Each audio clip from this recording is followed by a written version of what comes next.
ICQ Podcast episode 410, Types of Coax Connectors.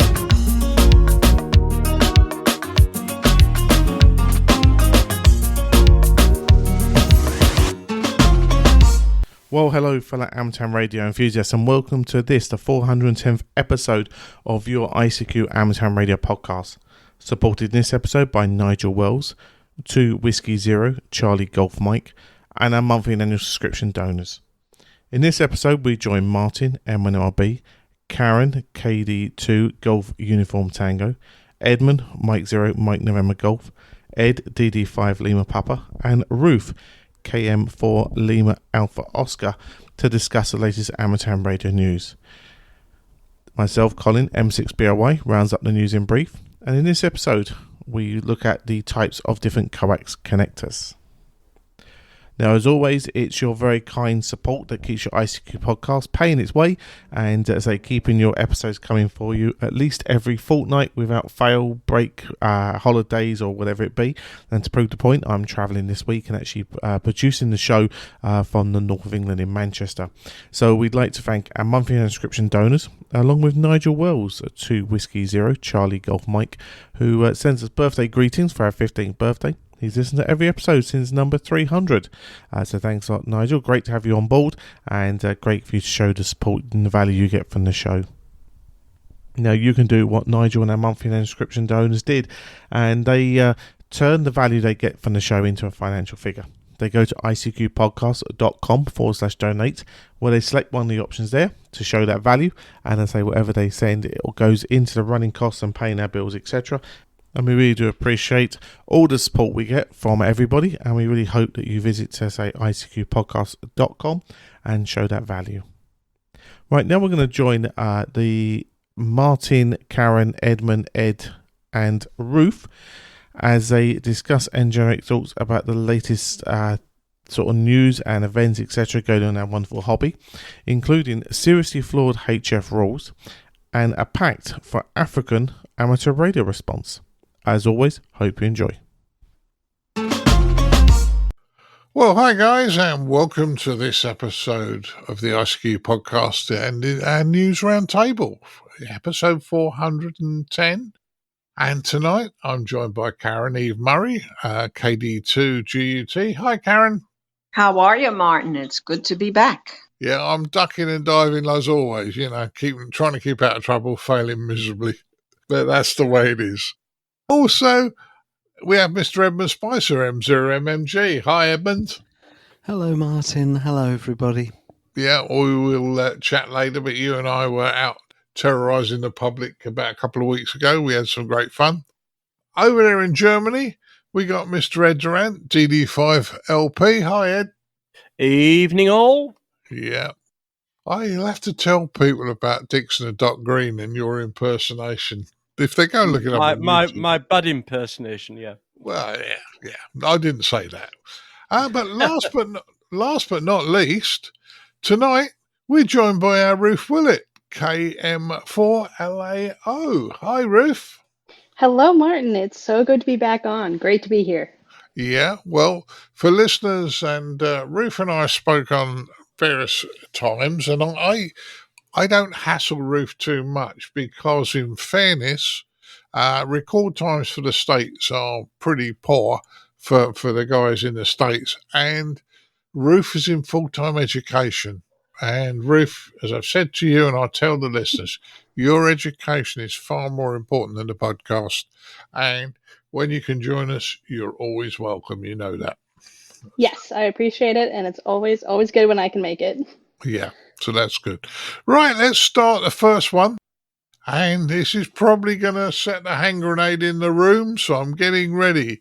But the ARRL files comments against the seriously flawed HF rule petition. Caryn, do you want to go first on this one? Aha, I see. I'm being thrown under the bus. Okay, we'll kick it off. This is very, very important story on so many levels. One of the reasons we want to keep this story alive right now is because there's so much misinformation. People will remember, I know listeners will remember when the news hit that a petition was before the FCC from these financial traders that they'd like access to the shortwave frequencies so they can conduct their business at incredibly fast speeds, thereby ensuring greater money, greater return on these trades. Panic swept through the amateur radio community. I guess you would call it the Chicken Little syndrome. The sky is falling, the sky is falling. They're coming to take our bands, when in fact, no amateur frequencies are being sought. However, rightfully so, people were concerned that even without amateur frequencies being sought, that this could open the door to future inquiries and requests for access that would diminish what hams could use. And so here we have this petition, people arguing on both sides, the ARRL doing a thorough study of the proposal, a fellow named Ed Hare, W1RFI, great call sign, looking at the proposal, and he believes it should not be granted. And that's the essence of this story, is that the ARRL, based on his findings, is arguing against it for a variety of reasons cited in his findings. Interference is a big one. Even if they're not taking the amateur bands, there could be interference. And so this is what he's saying. This all comes at a time when the days are ticking down to a precious few. August 15th, the door shuts, and anybody wanting to file comments with the FCC, in this case, comments on the previously filed comments, if that makes sense. So it's called reply comments. There's still time to do so. Basically, read what other folks have said, get on the website, and have your say. There was an attempt to extend the deadline for the comments. That was turned down. So we're really coming down to it now. So let's keep watching it. If you think it's hot now, if you think things are getting hot right now, just wait. Back to you, Martin. Yeah, good coverage on that. Now, I'm obviously not in the States, but this could happen any part of the world. I'm probably thinking here, and it's a question. I'll probably get Ed to answer this one, but we've had in the past lots and lots of shortwave, high power shortwave stations, and our amateur bands are slotted in amongst the broadcast bands down on HF. However, I think that a lot of shortwave stations have disappeared, and B, God forbid, I don't think a lot of the modern radios have very good front ends. They all seem to be as wide as a barn door, whereas I'm sure years ago you had pre-selectors on the front. What do you think, Ed? Yeah, all valid comments, Martin. Just to be clear on this, the Software Modernisation Coalition, which is the service company who want to put this network of high-powered HF transmitters into a network to be able to transfer commands to buy and sell stocks and shares at markets around the world. The ARRL text we've got here says they want 20 kilowatt signals. This is petition seeks to put 50 kilohertz wide, 20 kilowatt signals. I thought it was 200 kilowatts, so I'm not sure, because I heard that in a different report. I don't know which is actually correct, but the key point here is not the power they're running, but how much they have to suppress their harmonics, their spurious emissions, which every transmission has, and they want to change the law so that they can get away with creating more interference outside of the frequencies that they are using. Now, that to me is completely wrong in principle, because the limits were set there for a certain reason. Now, the other thing is, I believe these people who are getting investors to spend money to put this together have a completely flawed proposal in any case, because First of all, the FCC only controls RF spectrum in the US, nowhere else, or US and US dependencies, little islands in various places. If this system were to work, they would need high power stations in the US and the other markets. So the UK for London, France for Paris, Frankfurt for Germany, Tokyo for Japan, and all the others, right? Moscow for Russia or whatever.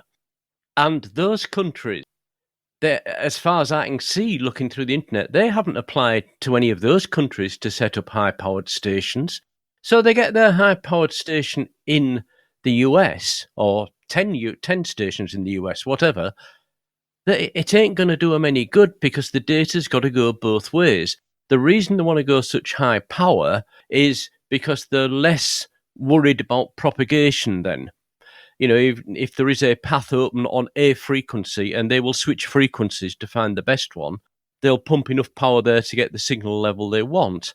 But if the station at the other end that they're transmitting to can't transmit back at the same power, it ain't going to work technically. So I think this whole proposal from Software Modernization Coalition hasn't been thought through correctly.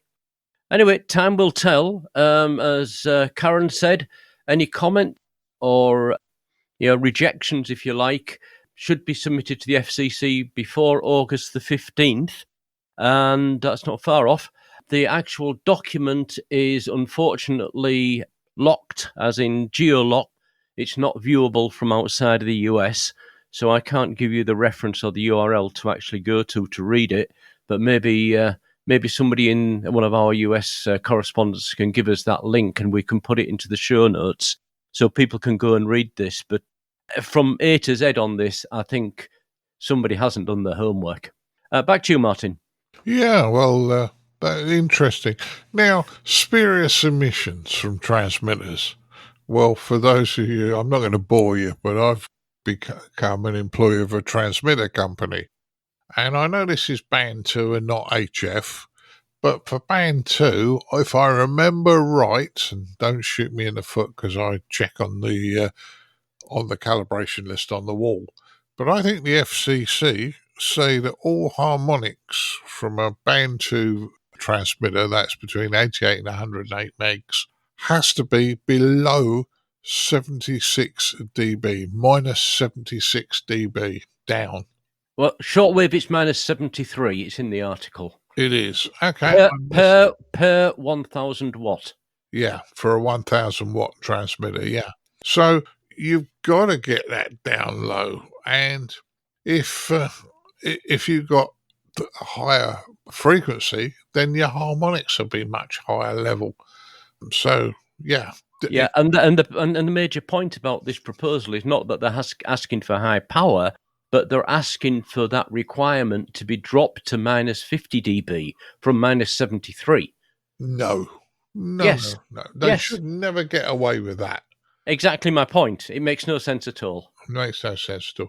Sorry, I was going off at a tangent there. No, that's okay. No, but it's right though, and it's good to have you on obviously on the podcast because you have experience from the coalface, and you understand that every transmitter is going to produce some kind of harmonic, some kind of spurious emissions that have to be suppressed to a certain level.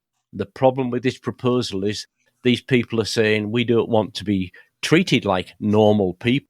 We want to pay to be able to do what the hell we like and forget everybody else. Oh, and by the way, I forgot to point out as well, the interference they're causing isn't going to stay in the US. The interference they would be causing would be worldwide. Yeah. Well, I know when we check for harmonics, we check right up, I think, to the 11th or 12th harmonic. Yeah. So on the spectrum analyzer, we look, if we say, let's say 98 megs, we will check, set the spectrum analyzer for a span up to 1.3 gigabytes and make sure that there are no naughty harmonics all the way up. And it does happen at times, and you have to find them and fix them. So, but I'm going off at a tangent. Ruth, what's your thoughts on this one?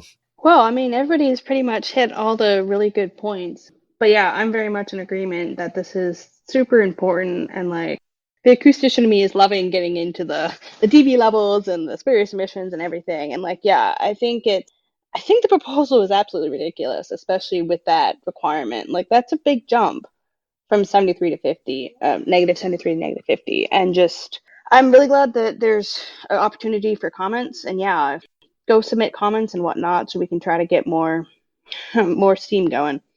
Back to you, Martin.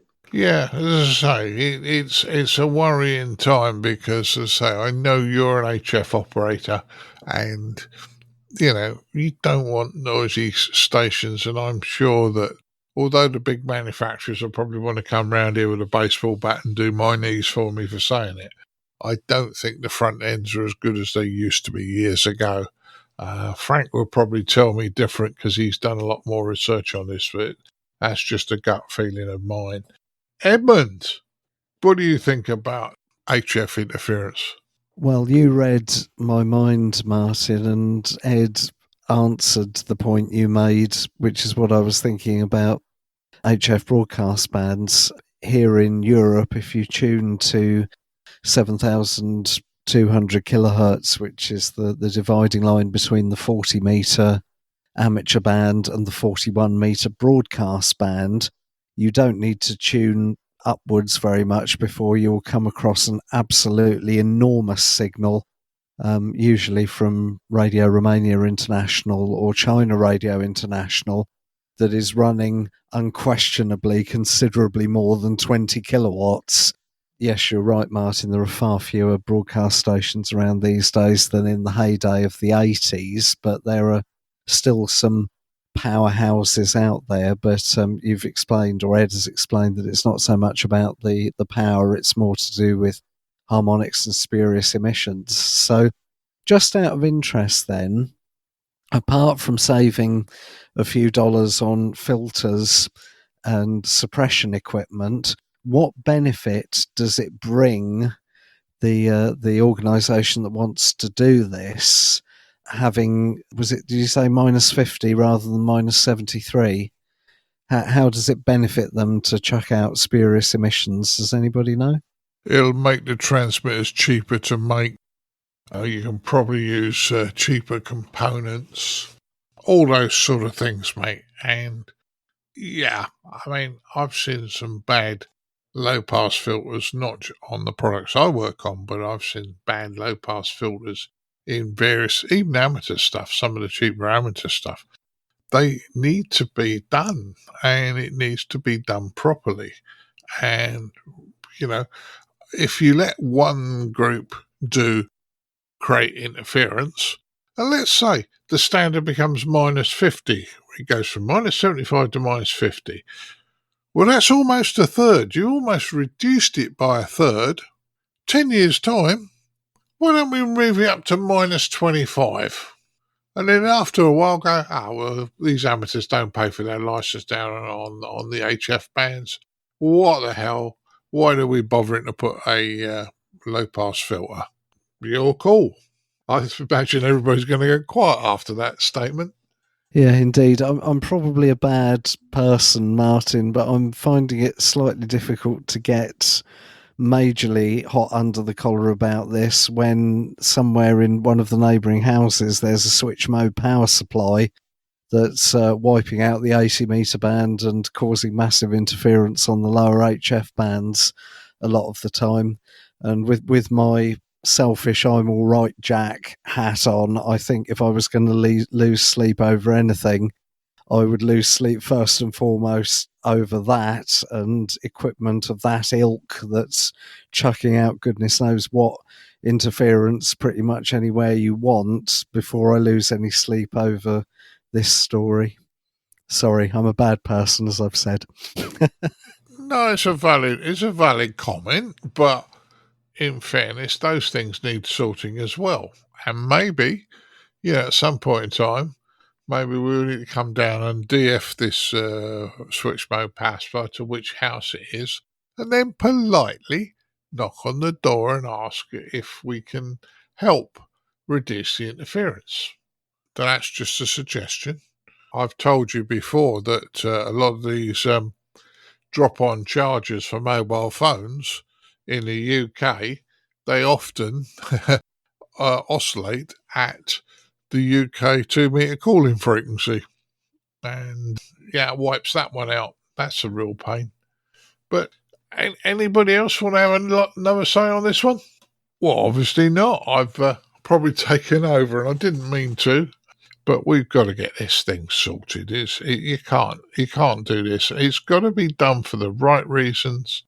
And yes, it's going to create problems, but we need to understand what the problems are before you complain. And guys, as Caryn told you, you've only got to the 15th of August to do this. That is Tuesday, the Tuesday after this podcast gets released. Please fill in the form, have your say. It's no good whinging about it later when you didn't do anything about it. That's all I'm going to say.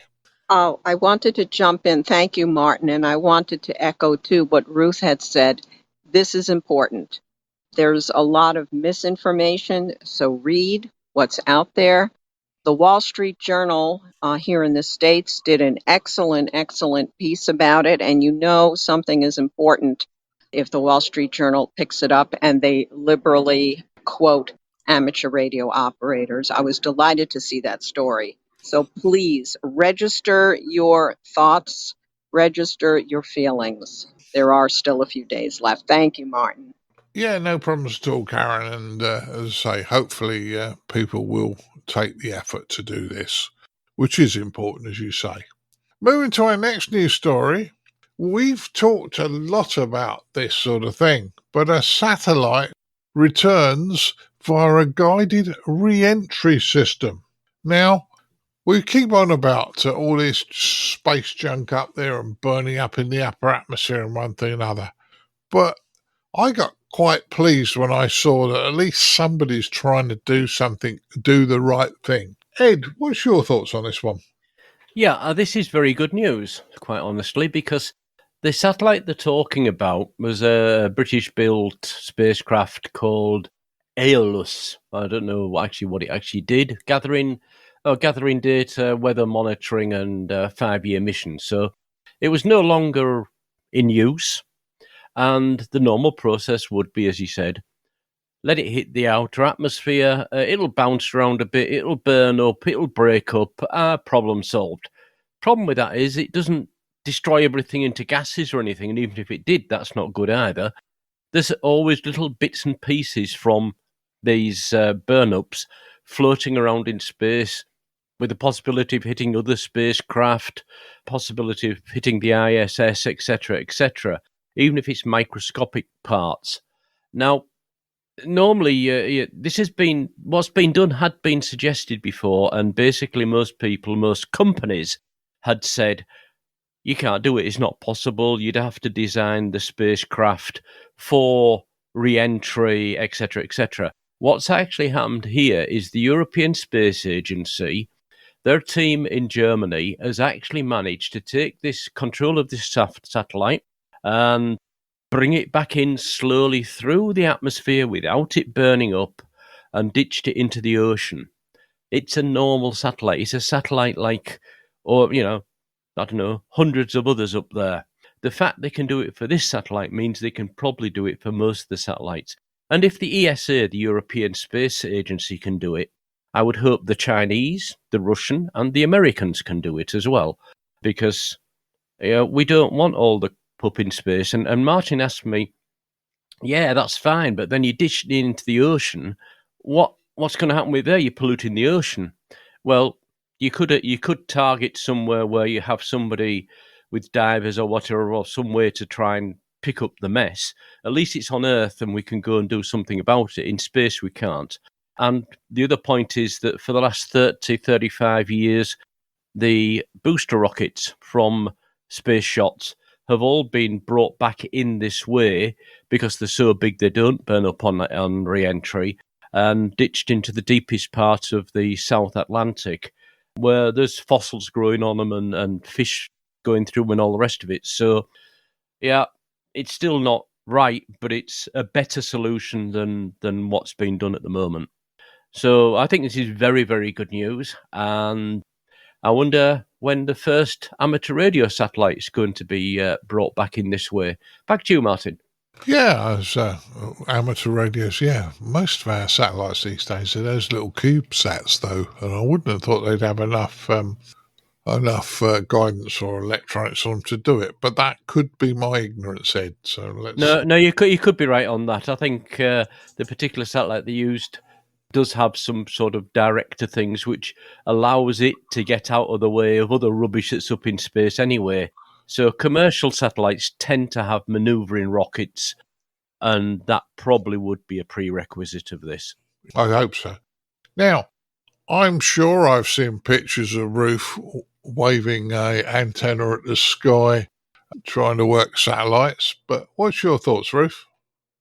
Well, you definitely have seen those photos. Those are around on the internet, for better or worse. Yeah, I am very encouraged by this story. I haven't done a lot of research into it, but I've also always been curious why a lot of satellites don't tend to be guided reentry. So I was really excited to read this and see that this company took the time and effort to do it. And yeah, if they did it, then it's proof of concept that other people can do it as well. And then, you can go from there with what's left after it deorbits. So yeah, I thought this was super interesting. Really enjoyed reading about it. And back to you. Yeah, as I say, so that's a good one because, it's the right thing starting to happen, which Frank sent me some time ago and I can't find it. But he sent me a website showing just where large portions of this space junk was. And it's actually quite frightening to see how much of it is still up there. And it really is. So, anything we bring back, if we can dispose of it properly here on Earth, then that's probably a good way. Now, Edmund, I know you and I haven't had the best of luck on satellites. I've had a bit better than you, I know, but, last time we spoke I had. But surely from a green point of view, this has got to be a good thing. I'm sitting here looking at my elk periodic, log periodic antenna that shamefully I've still only used for terrestrial contacts, but one of these days I'll manage to use it on a satellite. Yeah, it is good news, this, obviously, because there have been stories in the last few months of space debris or junk making it through the atmosphere and not burning up.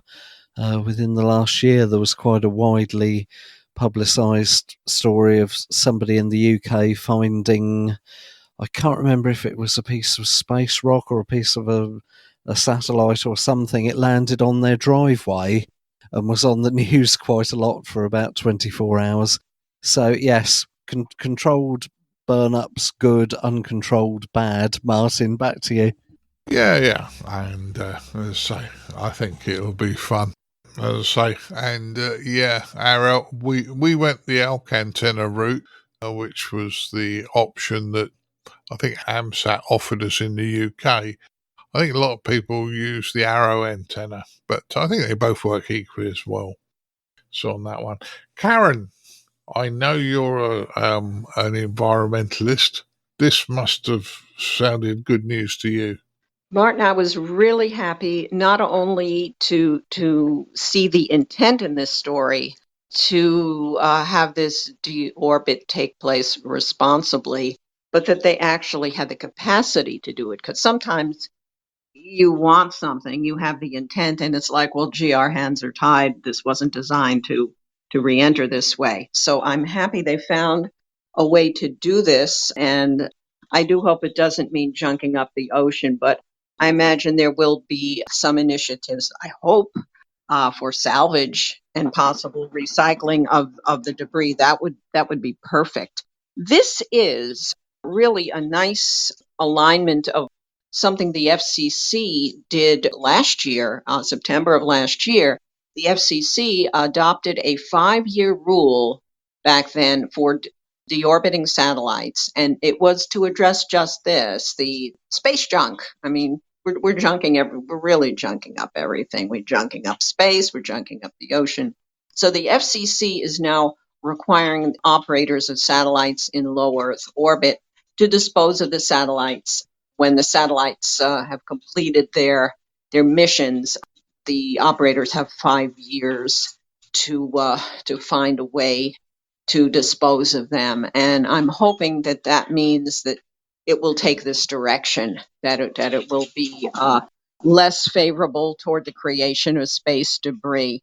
People are becoming aware. This is good. You know, we have the smarts, we have the technology. I think this particular news story certainly proves it. So, as our friends in Australia say, good on them. We'd like to see more of it. So, I'm quite happy, Martin. Yes. Back to you. Yeah, well, I think it's a good thing because back at the 100 years ago, I think the Wright brothers had just about made powered flight. Now, don't hold me exact date because I'm going from memory, but just around about 100 years ago. Today, we've been into space and all that sort of thing. But how long is it going to be before people start doing commercial space travel? And if all that junk is up there, we might find that you can't do any commercial space travel because the space is full of junk and it's too dangerous to go up there. And that would literally hold us prisoners on our own planet. I just think it's good it's being looked at. So you probably think I'm being silly thinking that way, but I think it's a good thing. Right. Pakistan launches a digital radio Mondal radio with transmitter project.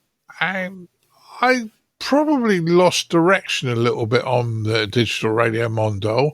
Had a club lecture once from some guys at the BBC. They came to our club and they talked about this.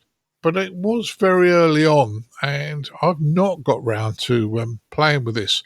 Ed, I'm going to get you to go first on this one because you have had a bit of a play with this, although I think most of us are just going to be a little bit green on this. Okay, let's just jump straight into it. Why is Pakistan even considering DRM? The Pakistan public radio systems, long wave, medium wave, short wave, and VHF, are on the last legs. So the government there has realised that they've got to do something about it. They've got to put a new system in place. They'd like the ability to have multiple stations from one transmitter. And India is already using DRM, Digital Radio Mondial. We on this podcast often slag off the lack of quality with DAB, which we all, well, not we all, but many of us believe should have been dead and buried 10 years ago.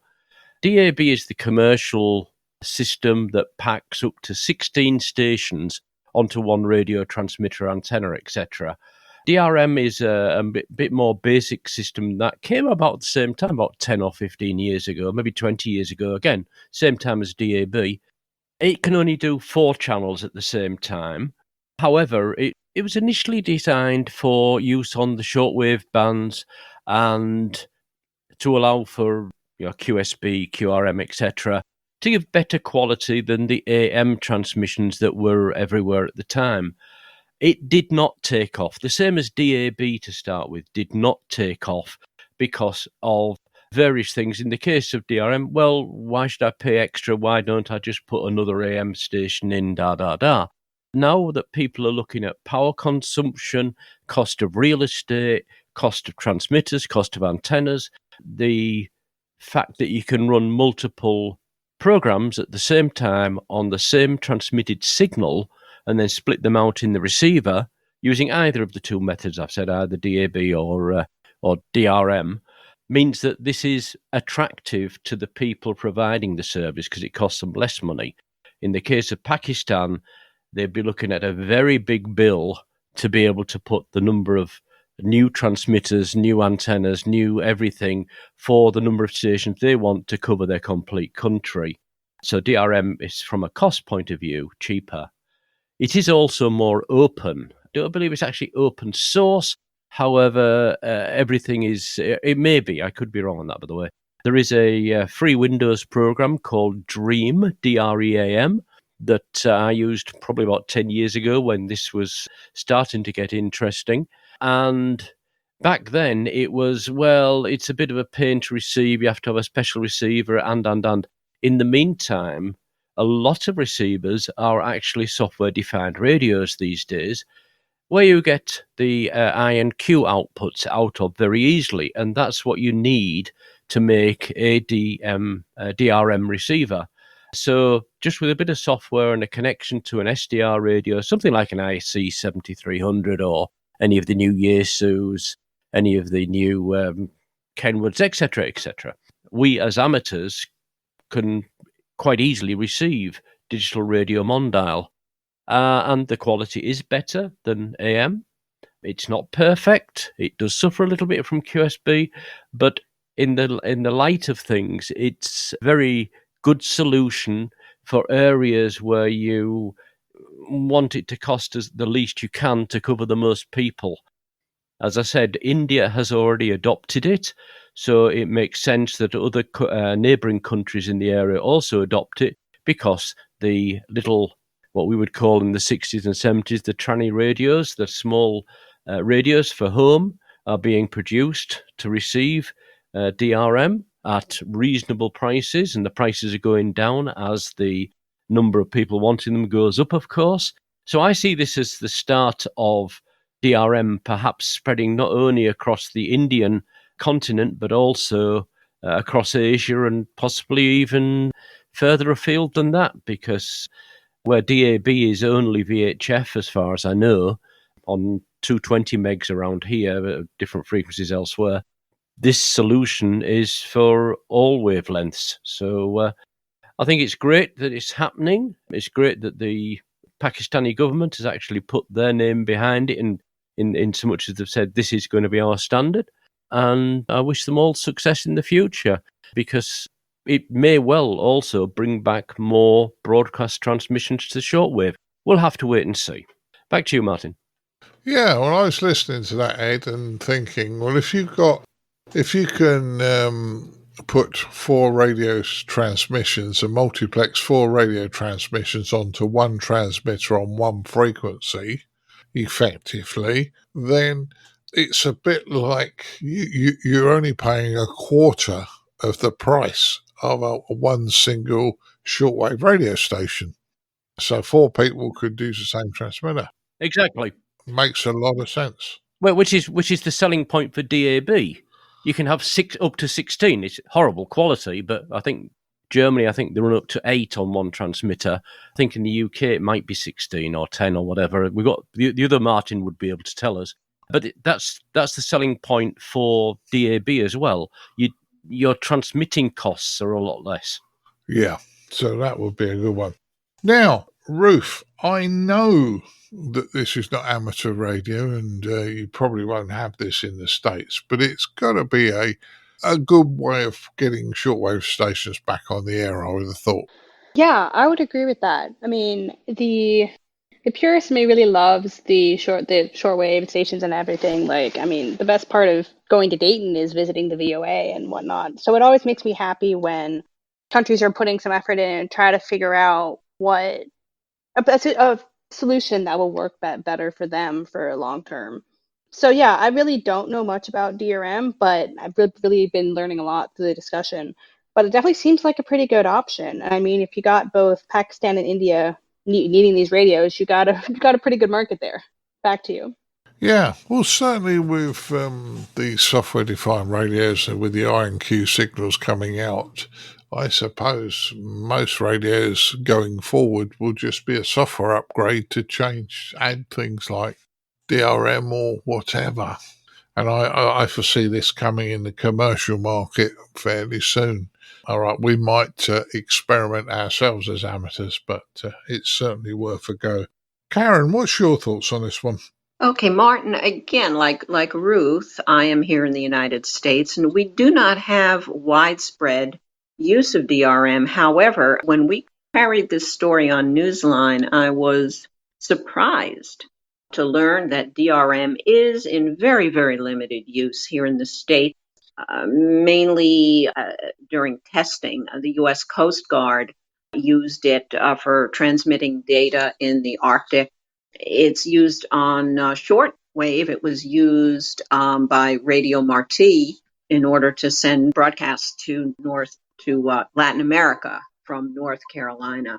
It's present on a testing basis in a number of countries. It also is, looking here, it's in North and Central Africa to some degree, and a number of other countries. So it is kind of making a sweep. I don't know that it'll ever dominate here in the States, but gee, I should probably eat my words, because what we do have here for broadcast is something called HD radio, which uses the same frequency, but I believe a subcarrier. So different technology altogether. I think this will be a great thing for Pakistan. I think it'll be a great thing for, I believe it's in making inroads too in Indonesia. So it will be interesting to watch, and we'll continue to do so. Back to you, Martin. Yeah, no problems at all, Caryn. And I suppose, if somebody's a shortwave listener, and a number of us started off as shortwave listeners, we've lost loads of shortwave broadcast stations. But if we suddenly find all these DRM stations around, that'll almost kickstart the shortwave listening opportunities, and maybe that'll generate more people interested in radio. So I can't guarantee that, obviously, but it's another technology that, if it works, it'll be certainly well worth looking at, I would suggest. Edmund, what's your thoughts? Well, if I'm surprised about anything, it's not so much that the Pakistani authorities have chosen to transmit something other than AM on medium wave and shortwave. My surprise lies with their choice of system, because DRM, Digital Radio Mondial meaning worldwide in French, is old technology. I remember reading articles about it and letters from people who tried receiving it in Radioactive magazine, not Radio User, Radioactive magazine. And Radioactive and Shortwave magazine merged in January 2006 to form Radio User. So these articles I'm remembering were from December 2005 at the very latest, if not several years before. And the main thing that sticks in my mind is the number of comments along the lines of, unless you've got an absolutely rock solid signal with little to no fading or distortion, you won't receive DRM either at all, or you'll only receive it very broken and distorted. I've never tried or attempted to receive I've never attempted or succeeded in receiving a DRM signal at all. I can only think of one regular one anywhere on shortwave, which is in the 75 meter broadcast band, 3955 from memory. And even that wasn't in DRM 24 hours a day. It switched back into AM periodically. And the other thing I've noticed down the years is that any transmissions on long wave and medium wave in DRM have tended not to last very long at all. The Irish state broadcaster RTE did a number of late night DRM transmissions on 252 kilohertz long wave many years ago. The BBC did some trials in Devon from, I think it was the Plymouth transmitter on 855. That's long since closed down. And even this year, in the last couple of months, one of the medium wave transmitters in the Czech Republic on 954, they switched from an analog transmission into DRM, and then within a couple of weeks, they'd switch back to analog again. So all the DRM transmissions on long and medium wave that I'm aware of have all fizzled out after, well, I was going to say weeks, maybe not weeks, months rather than years. I don't know exactly why that would be the case. I'm sure we can all draw our own conclusions. I wonder if that was because there was no radios to receive the mode at the time. So you'd only have your specialists that would set something up for it. And the difference now is we've got 900 million people in India possibly listening to it. China have adopted it as well. So the radios should not be a problem now if that was the problem, the receivers. Well, in the case of the Czech Republic, at the time was a couple of months ago. So yes, I think receiver availability and ownership has probably got something to do with it. But let's put it this way: if I ruled the world, which fortunately I don't, if I was going to stick a digital transmission standard on medium wave or FM or shortwave, I don't think DRM would be my first choice. Yeah, but what other choices are there? There's so many different standards, I think, and apparently DRM, not DMR, DRM uses an open source codec. So the actual code isn't open source, but the codec for converting it is. So there's a bit of one of these hybrids, but that might make it easier to implement in some non-first world countries, shall we say. Because apparently I thought there's some... You said there was something in Africa previously as well? Yes, I said that, yeah, it is in use. It is in not widespread, but yes, it is in limited use in parts of Africa. So it looks like really the marketplace for this at the moment is not the first world. It's not competing against DAB or whatever the satellite one is, etc., or even internet radio for that matter. It's in the areas where there's a limited infrastructure and low income. I think you're right, Ed, in that when we had a lecture for a couple of guys from the BBC at the Radio Club 15, 16 years ago, Digital Radio Mondale was designed, or they said it was predominantly designed for third world countries to get better performance out in third world countries, and you could do things like, and I haven't ever seen it, but they were talking about potentially doing stereo broadcasts on medium wave, having a data stream along with whatever. So if you're playing music, you could have RDS as well going on, telling you what's happening and the weather and all those sort of things. But in fairness, it's an interesting technology. It's probably one that's kind of just bubbled and forgotten about, but I think it could be taking off. And who knows? I think we just have to watch this space. Do you agree, Edmund? Yeah, well, for their sake, I hope it works. Yeah, so let's hope it all comes in. It's a new technology. It's not amateur radio. It's, well, an old technology with a new operation. Moving on to our next news story. Whether this is a major news story or not, the ARRL and NASA have teamed up to help teachers. Now, this is stuff that's been happening, and I know that, you know, lots of things happen around this time of the year for teachers and the ARRL. I'm going to go to Ruth first. Ruth, do you want to comment on this one first? Sure, yeah. Yeah, I enjoyed reading this story, mostly because the slow scan television from the ISS has been off for a while. Like, the actual slow scan equipment on the ISS is still being worked on, it's being upgraded. So this one was unique for me to read about because they were actually sending the slow scan television from ARRS ground stations here on Earth through the repeater to then be copied by teachers at the Teachers Institute, is my understanding of how this experiment worked. So I just enjoyed reading it, seeing how they just did their best to do the one-off to help support the teachers. So yeah, I was unfortunately working at the time, so I couldn't go out and try to get it, but it seems like some people got some good downlink decodes. Yeah, well, as I say, it's an interesting one with the teachers. Caryn, you weren't quite so excited about this, were you? Well, I think it's important because of what it does for the teachers. I think as news, I know the Institute, the Teachers Institute on Wireless Technology, has been around for a while. So that in and of itself, the relationship with the teachers and the ARRL is nothing new.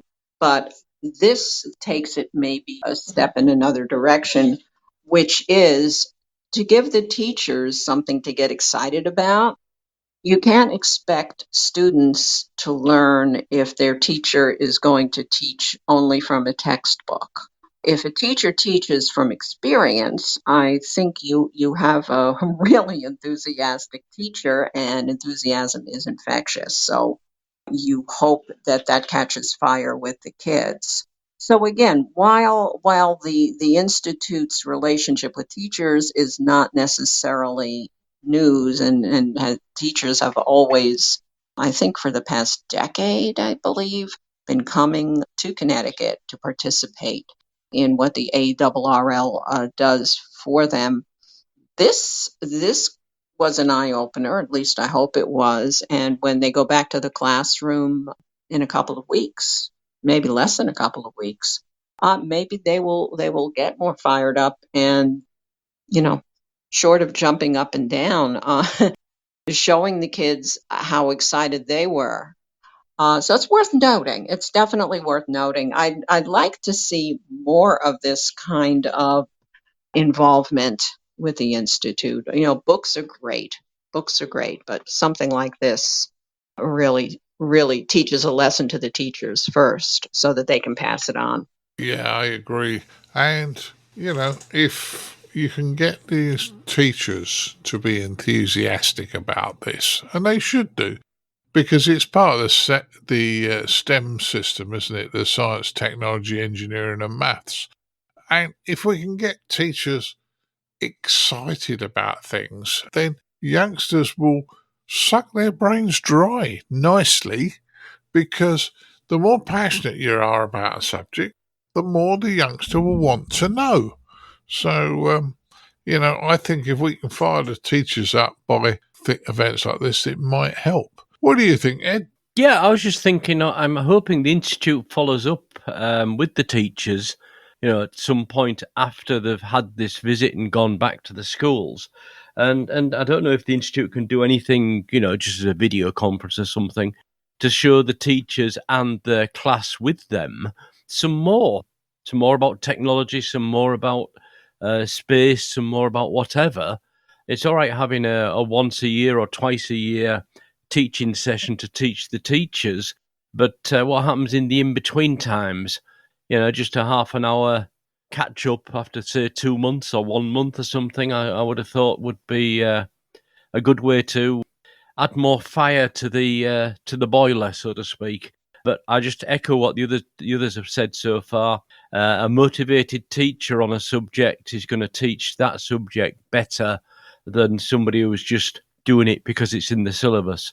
Back to you, Martin. Yeah, and I agree with you on, if you do it once or twice a year, there's a period where people sort of drift away and forget about things and one thing or another.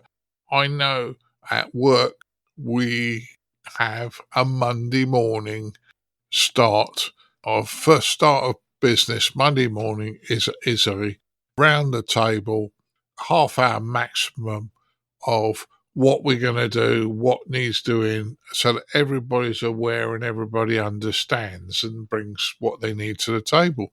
And maybe this is what the teachers need to have, maybe not once a week, but say every fortnight, have a half-hour get-together, maybe in groups or whatever, just to make sure that you keep things going. Because if you're trying to do things on your own, as much as we've got goodwill, sometimes you just drift by the wayside. Whereas if you're working in a team, you'll be successful. Edmund, what's your thoughts? What I liked best about this was that the students received the images using antennas that they'd made themselves. That, for me, is the bit that I think is really good. Slow scan TV from the International Space Station is always fun, and it's nice to hear that images are coming down that are a bit different, because a year or two back we seemed to go through a phase where on all the slow scan TV activities it was the same half dozen images that were just transmitted round and round and round, from the Russian part of the International Space Station. So to get some different images on there is a nice thing as well. And I don't know if they were downlinking on the usual frequency, 145.800, or if the SSTV was going via the onboard repeater, in which case it would have been coming down on 437.800. I wish they would do slow scan TV on the 70 centimetre frequency, because with my selfish hat on, I've stood in my back garden in years gone by receiving images from the International Space Station holding a ZL Special 5-element 2-metre Yagi, and by the time the pass had finished, my arms were almost falling off. That's what it felt like. Whereas if they did some transmissions on 437 megahertz occasionally, I could hold a much smaller and lighter antenna, and that might be easier for students to hold as well if they're homebrewing antennas for 70 sems rather than 2 meters, Martin. But I'm pleased to say that my arms haven't fallen off completely. They're still here. How about that? No, but I'm going to harangue you anyway, because you got an elk antenna, which is 2 meters 70 sems, and that log periodic, and that ain't that heavy. Aye. But no, it's probably before you had the elk, Edmund, so I'll let you off on that one. It was, and more gain as well on the ZL Special. Yeah. Edmund, my understanding of reading this article is indeed that they put it through the repeater because there was some technical problem why they couldn't send it from the ISS. Hence the reason you got different pictures and everything else. And if you say the repeater's 2 up and 70 down, then it will have been on 70 sems as you suggest. It was on 70 centimeters down. Yep, it was on the 437-800 down. That's good. That's good. At least they're using UHF as well, which doesn't often get used, except when the ICQ boys are out wandering around in London and places like that. Hi. Right. Last news story. Ed, I'm going to get you to go first on this one again, purely because you put it on, but there's a landmark PACT for African amateur radio response. So a lot going on with this one, I think, Ed, isn't there? Yeah, I didn't put this one up. I'm not sure who did, but I have read it before, of course, because it's been on AR Newsline. And the point about this is the political importance that many African countries are giving to amateur radio. There's a group of 51 African countries belong to the union there, and they've actually put in place an agreement with the African Telecommunications Union and the International Amateur Radio Union, not only for amateur radio enthusiasts to be allowed to help in times of emergency, but also to help with education of young people across Africa. Again, we're back to STEM, STEM, or MINT as it's called in Germany with the German words.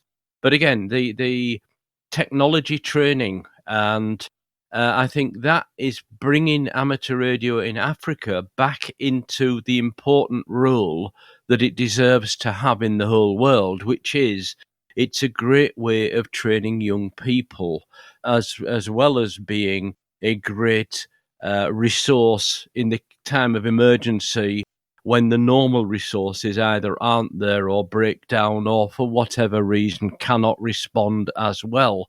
Or even as a backup, my example of amateur radio in emergency communications is ordering toilet rolls for the portaloos for the fire brigade or something like that. Stupid, mundane tasks, but it takes it off their main emergency channels. So this happening in Africa to, over so many countries and an official agreement, and with the person announcing it from the IARU was Sylvain Azarian, F4GKR, who I actually met and talked to at Friedrichshafen this year. Very nice gentleman. So great news for amateur radio in general, and great news that the governments of Africa and the nations of Africa are realizing what a valuable resource amateur radio can be, and will be for them there.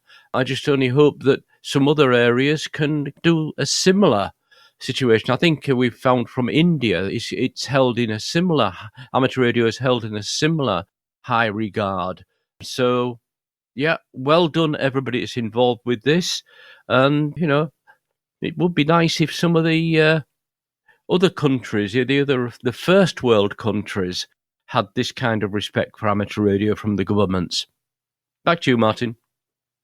Yeah, as I say, it does seem to be that there's a lot happening in amateur radio around the world that doesn't always seem to be happening in the United States of America, the UK, Australia, Canada, all the big countries where English is the common language, but there's a lot of other things happening around the world, and good on them.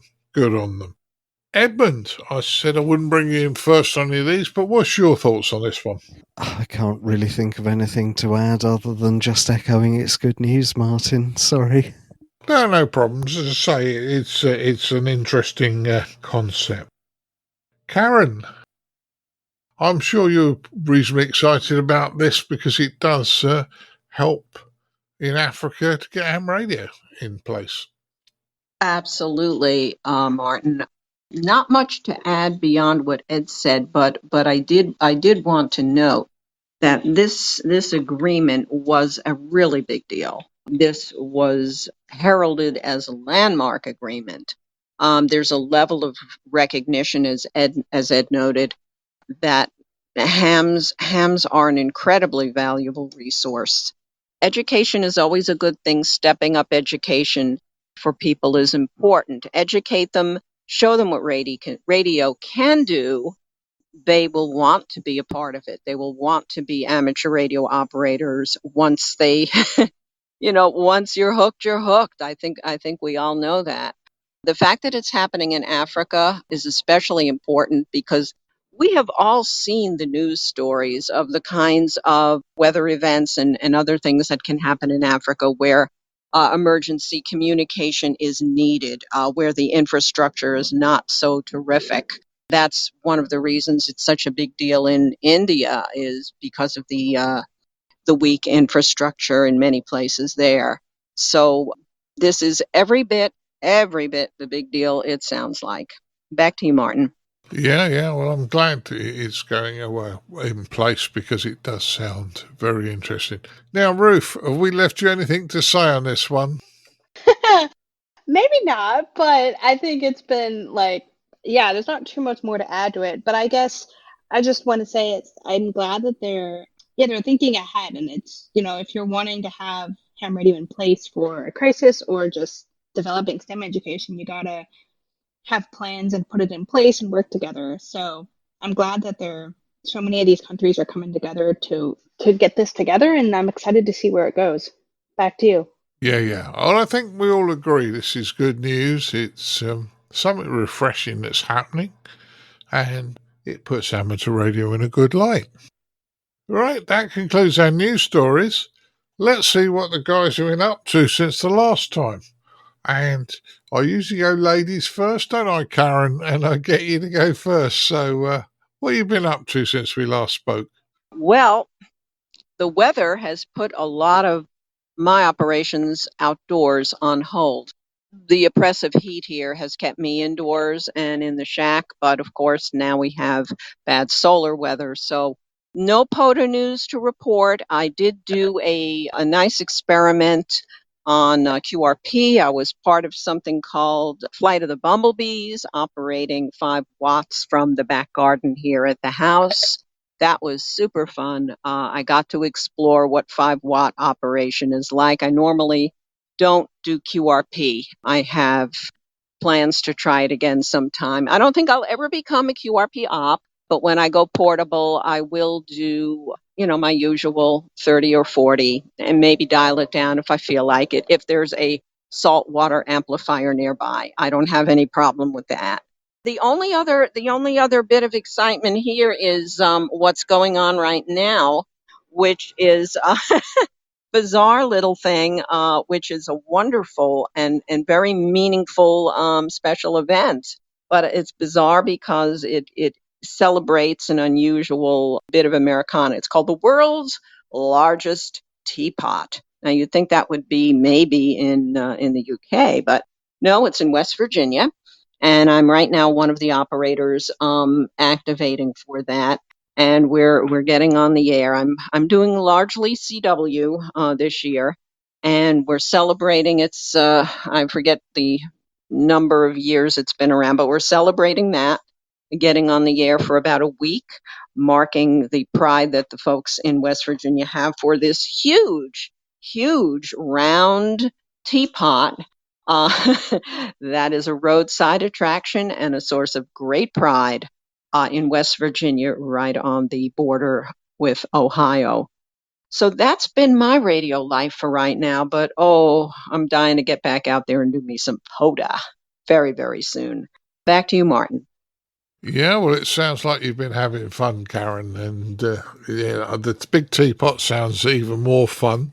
Little bit of advice, because I have operated QRP, not CW. I'm normally an SSB at between 5 and 10 watts. I think you can do 10 watts at SSB, but the 817 only does 5. Rule number 1, don't tell the other station what rig you're running or what power you're running until they give you your signal report. Because I guarantee the minute you tell them you're running QRP, they'll go, oh, well, actually, it's not what I've just given you, and they specify it down because they don't like to think that they're running stupid amounts of power on one thing and another, and they heard you and worked you. So that's just... I've seen it so many times, Caryn. After I've got them in the log and got the signal report, I tell them I'm QRP, and they change the report every time. So there you go. Well, thanks for that. Yeah, I have the 891, so it's not a QRP rig per se. It doesn't go lower than 5, but I'll keep that in mind for sure. Yeah.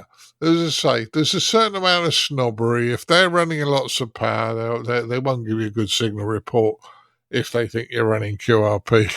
It really is. It's snobbery. But there you go. Okay. We haven't spoke for a long time, Ruth. And I know you've been busy at college. But what have you been up to? Just a brief history of what you've been up to over the last few months. Yeah. Yeah, so I've been busy, but it's been fun. Personally, I'm getting ready to enter the second year of a master's degree. I'm at Penn State doing a master's in acoustics and absolutely loving it. I'm going to be doing a class in sound structure interaction this fall, which I'm really excited for, and keeping busy with research. But ham radio wise, been doing as much as I can. I am living in an apartment, so I don't have anything set up at my apartment yet. But because I'm at Penn State, we've got a ham radio club here, which I'm helping lead, and we have HF and VHF, UHF operations at this club shack, so I can get on there. We just got done fixing some of our antennas, so hoping to get on there for a couple contests in this fall. I'm doing satellite operations as always, portable, and enjoying that. And then I actually just got back a couple weeks ago from the Yoda Camp 2023. We were up in Ottawa, Canada. So as you all know, I was at a camper there a couple years ago when y'all helped me out to get there and get that experience. And I'm now on staff with Yoda Camp. And so I was volunteering there and helped out through the week, led a satellite workshop, and then organized and hosted an ARRL contact that we got to do from camp with an astronaut on the ISS. So it's been keeping me busy, but been a lot of fun. Back to you. Yeah, certainly sounds it. I'm sure there'll be lots of other things, but it's great to have you back with us while you can. Right. Ed, what have you been up to? Well, when I heard Caryn say she's been restricted from getting out portable because of the weather, I thought it might be something similar to here, but her problem is the heat. We've been having some really strange cold and wet weather here. More like November or December than July and August, and that stopped me getting out, along with catching the flu, which is been a real pain for the last 2 weeks. But I've been able to start preparing for something that's coming up, and that's the International Lighthouse Lightship weekend on the 19th and 20th of this month. And I intend to operate, as I have before, from a park between actually two lighthouses in Lindau on Lake Constance. One of the lighthouses there is actually, I believe, it's certainly the oldest in Germany. It may even be the oldest in Europe. So that's what I'm looking forward to, and that's not far away. What are we? End of next week. So end of the week end of the week following release of this podcast, and somebody else on this podcast that might also be doing something for ILLW. Back to you, Martin. Well, I'm not actually, but I have been to that, or been fairly close to that lighthouse you're talking about on Little Island, in the harbour there. I assume it's the one on the harbour wall where the big statue of the lion is.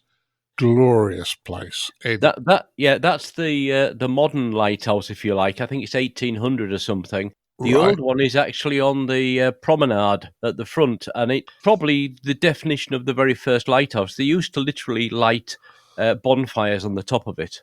All right. So, okay, but no, the person I was referring to was not related to that, but relating to the Lighthouse weekend. Edmund is also probably going to touch on that in his What's He Going to Do? I guess he probably will. I can also tell you, big-time friend of the podcast, Phil Higginbottom, VK6ADF, will be out activating lighthouses and will be looking for you guys. So good. He'll be out with a team down there in Western Australia. So that'll be a good one. Edmund, what have you been up to, or what are you going to get up to? Well, looking to the future, first of all, yes, guilty as charged. I will be down at Shoreham Lighthouse in West Sussex on the south coast of England for the Lighthouse weekend on the third weekend in August. And if you enjoy special event stations, this is my favourite one of all, bar none. As well as the Saturday and the Sunday, it's not at all unusual to hear lighthouses setting up and testing on the Friday evening before the event starts. So you've got the possibility there maybe of getting even more special event call signs in your log. Annoyingly, actually, down the years, some of our best DX has happened on the Friday evening, a few hours before the event has officially started, but that's life, isn't it? So please do listen out for us. 40 metres SSB are likely to be the band and mode of choice, but we will be on the higher HF bands as well if propagation is kind to us. In terms of things I've done recently, I've done virtually no operating at all. I went so mad by my standards in May and June that I'm actually having a bit of a rest these past few weeks. Although having said that, when I've been out and about, I've often taken a handheld with me, and I've put some calls through some of the local repeaters, which are often very quiet, but many people listen, a lot fewer transmit. And I put a call out about a week ago, and the chap who came back to me I hadn't spoken to for about 5 years. So you never know who's listening. It's always worth putting a call through. Outside of operating, well, a couple of weekends back I went to Willesborough Windmill in Kent near Ashford and spent some time there with Martin. That was very, very enjoyable. So congratulations to the organisers of that, and they've already fixed the date for the 2024 edition. It's going to be on the last Sunday in July, and I can't remember the exact day off memory, off the top of my head. A bit nearer to the release date, the day this podcast comes out, is the flight refuelling rally down in Dorset near Wimborne, I think it is, isn't it? I've never been to that before, and I'm absolutely torn at the moment whether to go or not. Part of me really wants to, and another part of me thinks that life at work and home has been so busy recently, I might just stay in bed all day and listen to the ICQ podcast. But I might go to that, and I think you, Martin, are planning to go along to that, aren't you? Possibly, Edmund. Yeah, okay. I'm possibly as well. Okay, I'll explain that in a minute. Yeah. Okay, and the only other thing, a local amateur had some old editions of Ham Radio Today magazine from the 1980s that he was going to put in the recycling, but he offered me first refusal. So I've ended up with far more than I thought I was going to. I thought maybe he had about half a dozen. In actual fact, the bag he handed over had about 30 magazines in. So I'm reading my way through those slowly but surely. And some of it is a real eye-opener because in many respects, in the mid-1980s, it was a different world in terms of the rules that were in force at the time, enforcement action that the Radio Communications Agency as would take. Everything seemed stricter and more rigid and just more rules in general. But at the same time, nothing changes because in the letters pages, there are letters about Class A versus Class B, license, wars, bad operating procedures, deliberate QRM, the merits or otherwise of CBers coming into amateur radio, declining standards, repeaters being the end of the world, amateur radio is doomed, all the kind of stuff that goes around in 2023 was very much in evidence in the letters pages and some of the articles back in the 1980s. So what do they say in French? Plus ça change, plus c'est la même chose. The more everything changes, the more it stays the same. All right. Well, to say, interesting stuff there, Edmund. Interesting stuff. Well, what have I been up to? Well, I've been scribbling while you guys have been talking because I started to realise I'd actually done more than I thought I had. Did go to the Grand Day Out, the Grand Field Day down at Ashford in Kent, and Edmund and Chris and I were there, just supporting the organisers to the ICQ gets an invite. Flight refuelling is happening this Sunday that we release this podcast, the Flight Refuelling Rally.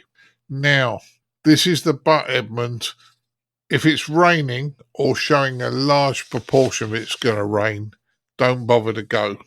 Basically, it's outside in a field, and I went there once when it was raining, and there were about 3 traders turned up.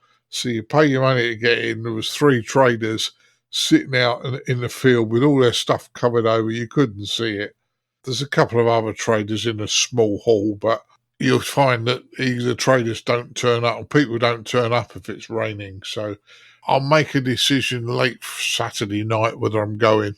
And then we add that in with the trip to Carol's Brothers on the way back. So it's a bit of a round trip, but I may or may not be at the flight refuelling rally down in Wimborne in Dorset. Have been on 4, 2, 70 and 23 SEMs. Odd calls, odd conversations. Not much an HF though. I don't. I'm going to have to do some work on my HF antenna. The rig's now back up in the shack. Chris Howard gave me a scanner. I was about to buy a scanner the other day, just to scan 2 and 70. And he said, I got one you can have. And he gave me a realistic scanner. I think it's a Pro 46 from what used to be Radio Shack or back in the day. And 2 things about it. A, it was exactly what I wanted. And B, it didn't kind of work quite properly, which I love taking things apart. So I ended up taking it apart. And Chris did say to me, he said, look, the buttons are a bit sticky. And when I got it apart, it looked like somebody spilt some orange juice in the button. So I cleaned all this orange juice out, the buttons, and then down on the printed circuit board, cleaned all that off. And this radio is probably from the 1990s. Works a dream. It does exactly what it's supposed to, and it works really, really well. Right this moment in time, up in Felixstowe, there's a group promoting pirate radio from the North Sea in the 1960s, and they're promoting it as Radio London. But obviously Radio London is now a BBC station, so they call themselves Big L Radio London, and it's .com, their website, and you can play the music off it. What I do say is, and you won't hear me on it, but the company I work for kind of hijacked me into doing helping them make a jingle. So I recorded another guy reading what he wanted to read and put the jingle together, and it's being played out about once an hour. So I felt quite good that I'm actually one of my jingles is actually getting played out on a commercial radio station. So that was okay. Last week, my grandson, Colin's eldest son, was over with us, and yes, my grandson's 22, and he took me up to the British Library. I've been to the British Library before, but never thought that I would be able to gain access to the inner bits of it, the reading rooms and the study rooms. But it turns out that I managed to get a library ticket that allows me to use the study rooms and get the stuff out for studying and one thing and another, and the very quiet reading rooms in London. So that was interesting, very interesting, and I got that one. And last but not least, we mentioned our Phil, VK6ADF. He is doing the Lighthouse weekend, but he also said to me that he's going to take his D-Star hotspot and he'll have a D-Star radio, and it will be connected to the ICQ digital group. So if anybody wants to, if you haven't got HF and you fancy, pop along to our digital group. Doesn't matter what mode you got, Fusion or D-Star or DMR. You'll probably be able to work Phil at some point in time while he's down there, and you can obviously work a Lighthouse. So that's what I've been up to. Not as much interest in some of the stuff you guys have been up to, but there you go. Right, all that's left for me to do is thank the guys for turning up tonight, and it was great to have you here. I'd like to thank Caryn, KD2GUT. Oh, always fun. Great to be here, and we'll see you guys in a couple of weeks. Hopefully we will. I'd like to thank Ruth, KM4LAO. Thank you so much. Been a blast. Yeah, thanks, Ruth, for turning out. Great to have you on as always. Mr. Ed Durrant, TD5LP. Great to have you, Ed. Yep, thanks for the invite, Martin, and talk to you all again in a month's time on the next one. Yeah, and we'll probably be together later in the year at some point in time when you're over. And last but not least, our Edmund down on the south coast, Mr. Edmund Spicer M0MNG. Thanks for having me on, Martin. No problems, Edmund. So all that's left to me to do is say 73 to you guys, and we'll move on to the rest of the podcast. 73, guys. 73. 73. Keep your amateur ham radio podcast advert free by donating less than a length of coax. Visit www.icqpodcast.com/donate now. For all the news, links and information, visit www.icqpodcast.com. And now it's time to have a look at the news in brief from me, Colin M6BLY. Next weekend, the 19th and 20th of August, is the International Lighthouse and Lightships Weekend. First taking place in 1998 as the Scottish Northern Lights Award. It's now grown to be in this wonderful event on the third weekend of August, which attracts over 500 lighthouses entries located across 40 countries. It's a very popular international radio event. As I say, we'll pop a link to the ICQ podcast website to this event, and so you can take part and work a lighthouse or a lightship next weekend as part of this wonderful international festival. RSGB newsreader Graham G4 Juliet Bravo Delta has developed an online tool which plays Morse code based upon the current news script at a variety of different speeds. To help simulate a realistic HF operating environment, the system can also set to include man-made band noise QRM as well as natural band noise QRN.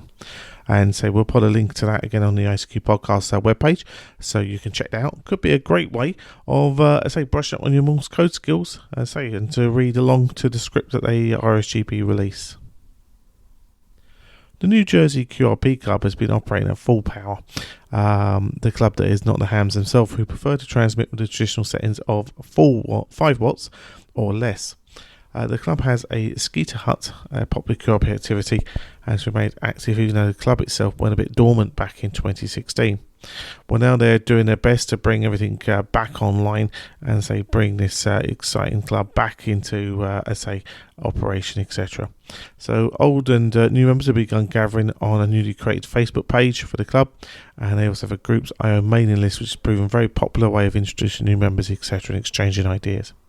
They're opening up to avid QRP operators who want to explore the experience with like-minded hams, and there's great ways of getting included on their email list, which again we'll put in the ICQ podcast webpage for you, so you can find out ways of doing that. A couple of email addresses so you can take part. The great news is you don't have to be located in New Jersey to participate. The group are open up to all amateurs internationally, and so they'd love to hear from anybody that's a wonderful exponent of the QRP operations. And we round up here in the Philippines, where students there are feeling very proud after 2 ham radio CubeSATs re-entered orbit. The Maya 5 and the Maya 6 were built by the university students with the goal of helping the nation keep its momentum going on satellite development while using locally sourced materials. The primary mission of the CubeSat pair is to give the amateur radio community a digital message relay service through the Automated Packet Reporting System, or APRS. The onboard APRS digi repeaters use the frequency of 145.85 MHz for transmitting and receiving.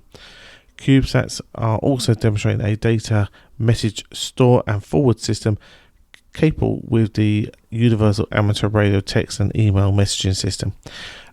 So it's great news there to say those successfully came back into the atmosphere.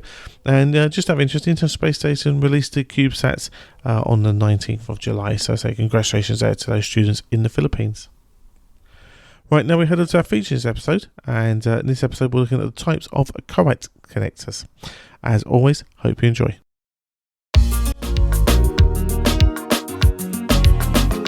And now what you've all been waiting for, this episode's feature from the ICQ podcast.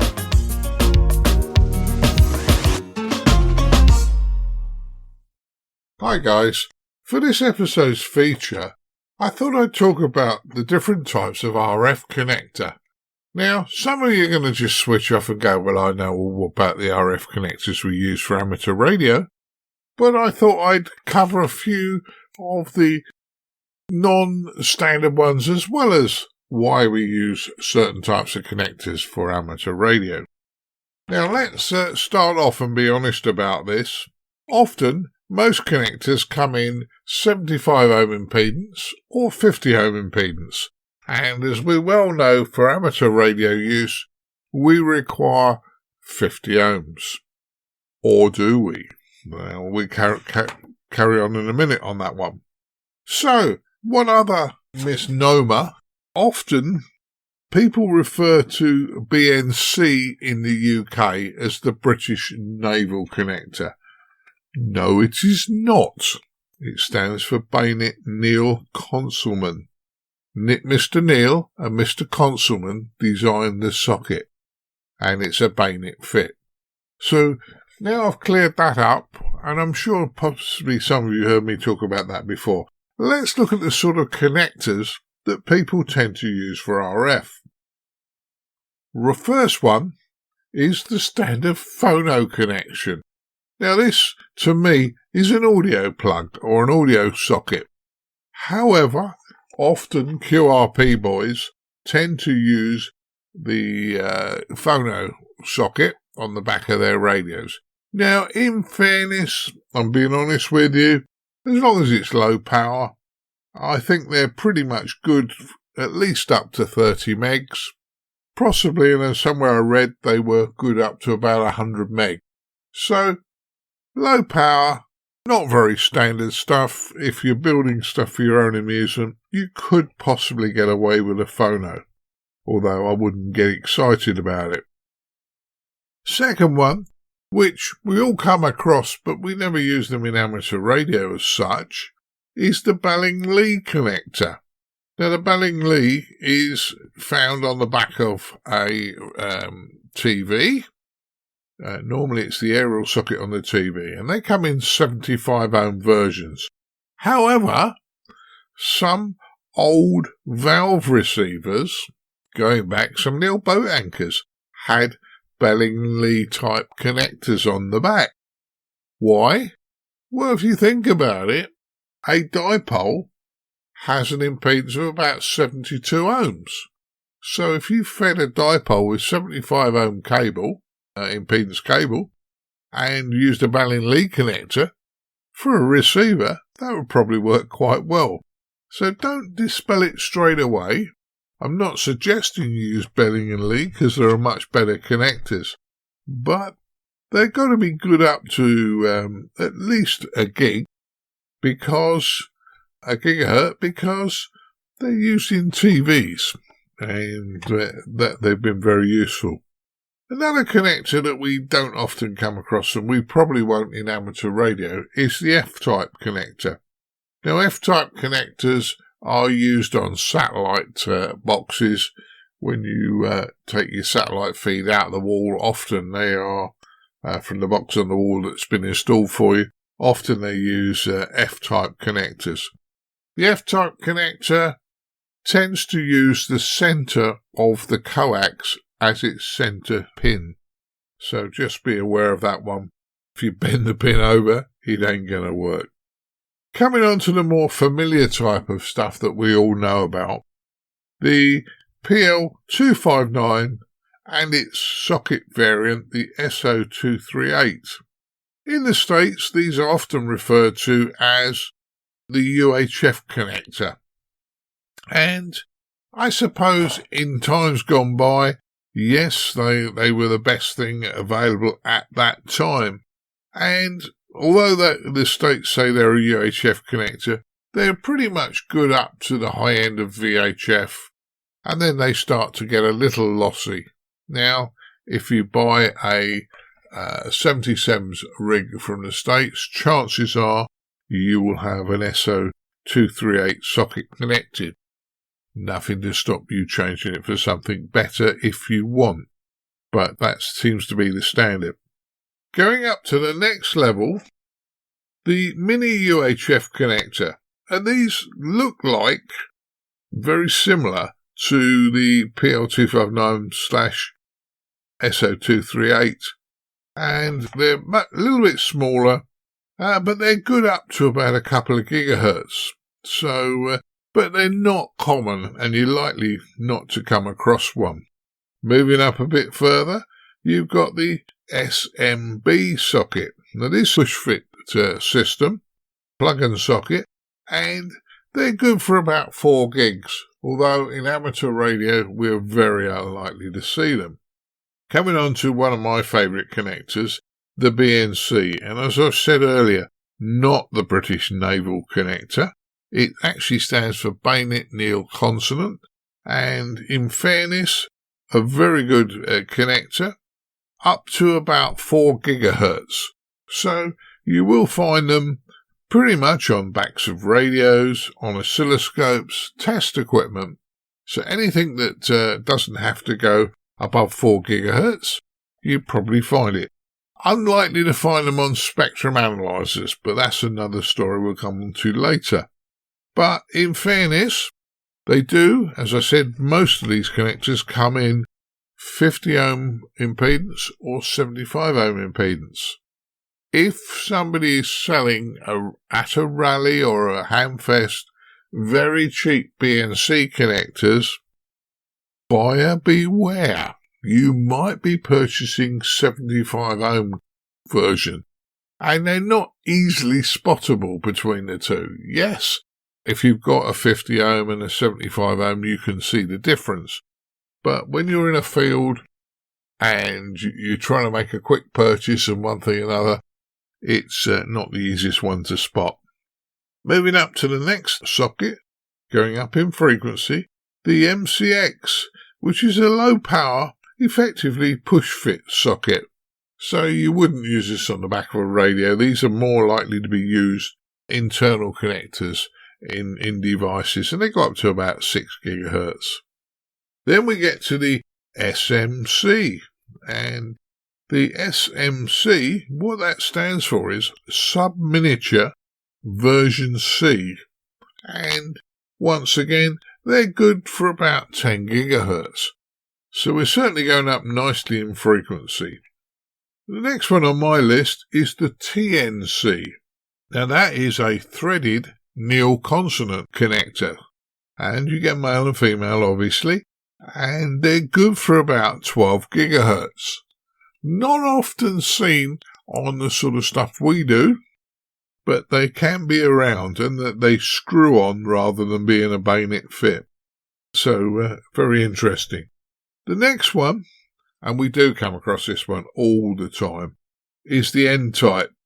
And the N-type connector is good up to about 12 gigs. You'll find them on backs of UHF transceivers. You'll also find them on test equipment, i.e. a spectrum analyzer is more likely to have an N-type connector because this socket is good up to about 12 gigs and doesn't attenuate before about 12 gigs. So therefore, that's where you'll tend to find them. Now, I'm sure I've mentioned this in the past for those of you who are long-term listeners, but if you're really stuck, an N-type male will actually mate with a BNC female. So they will push together, and you can actually do measurements or tests or get you out of trouble in a real quick panic. But not something you should leave permanently connected because it's not stable. Once again, going into the early 2000s, the SMA connector started getting very popular. And the SMA stands for Sub-Miniature Version A. These are good to about 18 gigahertz, so certainly useful right up into the microwave bands. They often found on antenna sockets on handy-talkies, and a very good connector. You know, you need to be a bit careful with them because the smaller connectors are easily broken, but be careful. But a great connector. The one some of you won't have come across is the 7/16 DIN connectors. Now, these are used with high power, and I'm sure that we all looked at specification of coax and one thing and another and went, yeah. Well, I started working on kilowatt transmitters, and I had a piece of coax RG213 with N-types on, just between my bird meter and the radio, with an adapter from 7/16 to N. And I was working away, and it was interesting. I knew about it, but I'd never actually seen it happen. But the piece of coax, which was about 24 inches long, actually got very hot. So, all coax, all wire has resistance, and coax has resistance as well. So you put a kilowatt down a bit of RG213, and it certainly gets hot. But if you're going up into high power stuff, then the 7/16 socket may very well be useful to you. You'll have to use better quality coax on it, obviously, but it's good up until about 7.5 gigs. So anybody who's deciding to make a linear amplifier, you may very well want to look at the 7/16 DIN connector. As I say, quite a useful connector, certainly used in commercial stuff. Now, other things on this? Well, sometimes at rallies you find Ethernet terminators. Most of the time they're 50 ohms. In the early days of Ethernet, going back into the 80s, we used to have thin wire Ethernet. And we used to put a 50 ohm terminator at each end of the cable. These are very low power. But if you're experimenting with milliwatts and microwatts, it could be, providing you don't overdrive them, a little dummy load that would just set you off as a dummy load on something. And you can pick these up for the square root of nothing, because nobody wants them anymore, really. On another subject, adapters. Now, you can buy adapters to convert from one to the other. That we all know that's not a problem. My suggestion is, if you're going to connect to some of the smaller sockets, like the SMA, think about buying an adapter with a lead on it. So you've got a bit of cable, so that you're not putting the heavy cable right at the small connector end, because if it wiggles around, you might end up breaking the connector off. So you're often better having a short length of cable between a small plug and a large socket. And last but not least, yes, they cost a lot of money if you buy them new, but you can get adapter kits. And I have one. Allows me to make up individual adapters for what I want. So you end up with male and female of most connectors and a joining bit in the middle. And you can make up whatever you want. So if I want to go N to TNC, I just pick the N and TNC bits and bolt them together and they work. Very useful for anybody who's doing a lot of RF work. Sometimes they come up at rallies for about £20-30. Trust me, they're in excess of £120 new. So, don't dispel them instantly. Now, hopefully I haven't bored you too much talking about coax connectors. There are a lot out there, probably a lot I've missed, but just little interestings why sometimes we use certain connectors, and it's because of the frequencies. I hope this is of interest. The ICQ Podcast. Getting it said for amateur radio. Well, everybody, unfortunately, Martin won't be with us to wrap up the show this episode. I'm currently travelling and my internet connections are not quite strong enough to do a live recording. So I'll be just doing some quick thank yous to thank everybody for taking part in this episode of the ICQ Podcast, episode number 410. We'd like to thank Nigel Wells, 2 Whiskey Zero, Charlie Golf Mike, for his very kind donation, and that, along with our monthly subscription donors, keeps your show advert free and allows us to keep producing your ICQ Amateur Radio podcast. Please feel free to show any value you receive from today's show by visiting icqpodcast.com/donate and take one of the many options there, as I say, to send some money our way and to help us continue to pay our way. We really would appreciate you considering that. We'd like to thank Caryn KD2 Golf Uniform Tango, Edmund Mike 0 Mike November Golf, Ed DD5 Lima Papa, and Ruth KM4 Lima Alpha Oscar for taking part in the News Roundtable. And we do appreciate you guys taking part from there and giving us your wonderful wisdom. Now, we're working on a few ideas and a few things at the moment, which we'll hopefully be able to relay back to you guys in the next couple of episodes or so. And I hope that'll be some exciting stuff coming down the pipe as well. And hopefully the weather held out and the UK guys are able to go to flight refueling. And hopefully we'll get a report from that in our next episode. So we'll keep fingers crossed on the weather front from there.